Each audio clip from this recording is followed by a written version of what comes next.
Hello there. So before you get a power station, you need to understand the difference between the WH or the watt hour rating and the W or the watt rating. In this video, I'll be talking about the difference between the watt hour rating and the watt rating for a power station and which you need to be concerned about depending on what you need for your power station.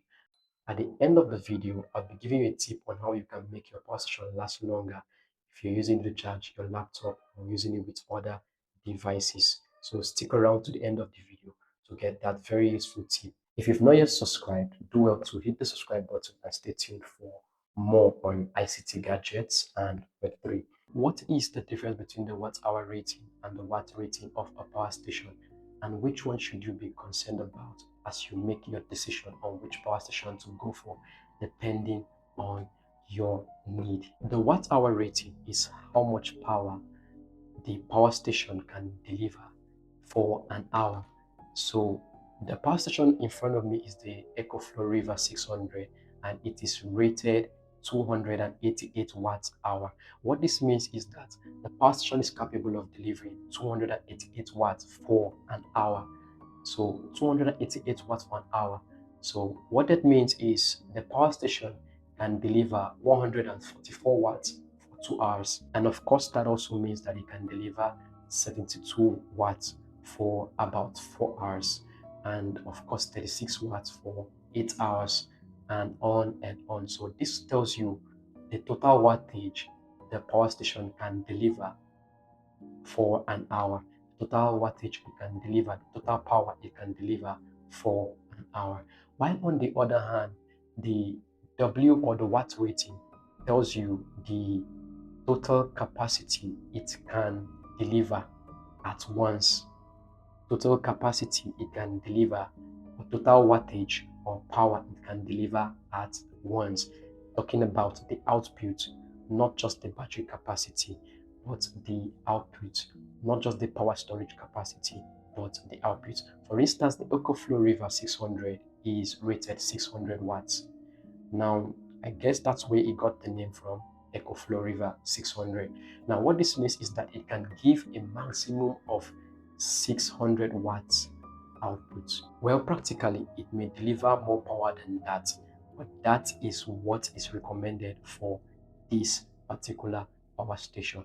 So what that means is that before I connect anything to the output of this power station, I need to be certain that it is not going to be above 600 watts. So if my TV is say 90 watts and let's say I'm connecting a 65 watt adapter for my laptop, that totals 155 watts. I still have headroom for a lot more appliances.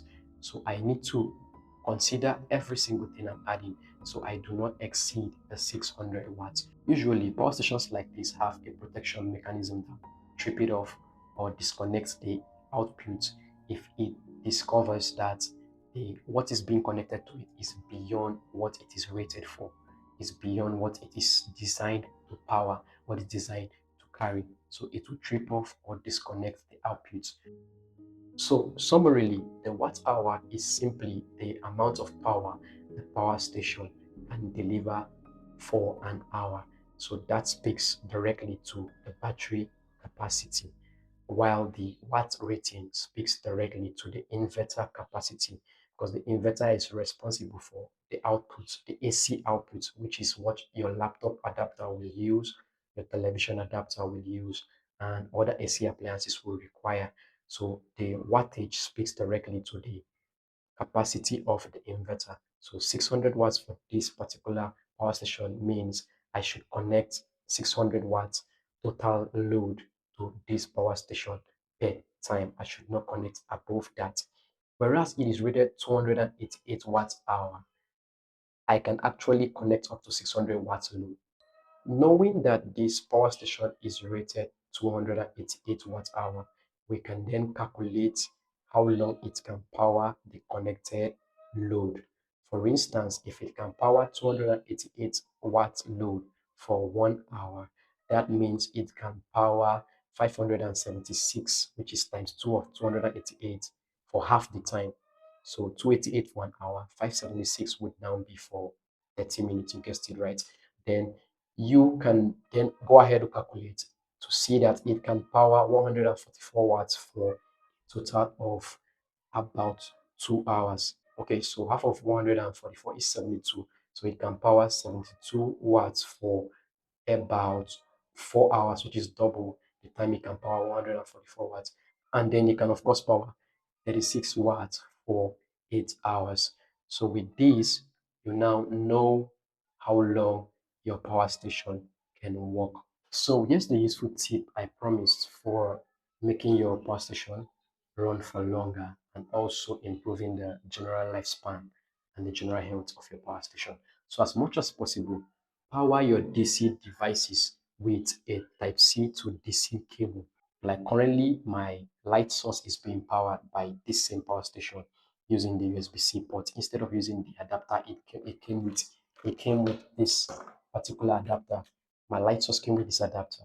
Now, if I have to use this, I would have to turn on my AC output. Now, this adapter pulls more than my light needs because there will be losses due to heat and there will be other electrical losses during conversion because this adapter gets AC from your power station and then converts the AC again to DC. So a lot will be lost during the conversion and transmission process.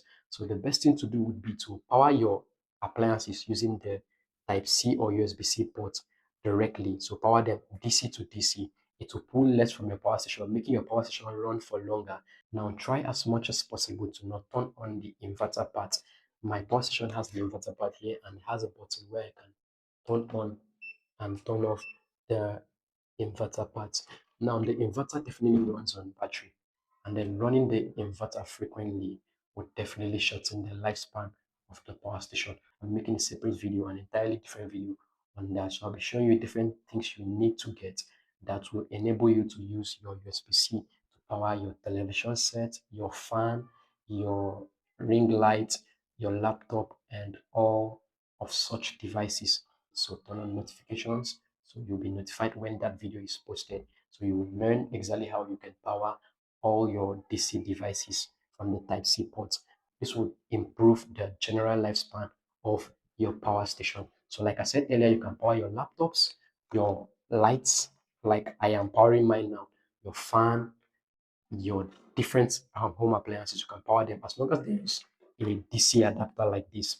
Then you can power them using the USB-C port. And I'm going to be showing you just how you can do that in the next video. Stay tuned. See you in the next video. Bye for now.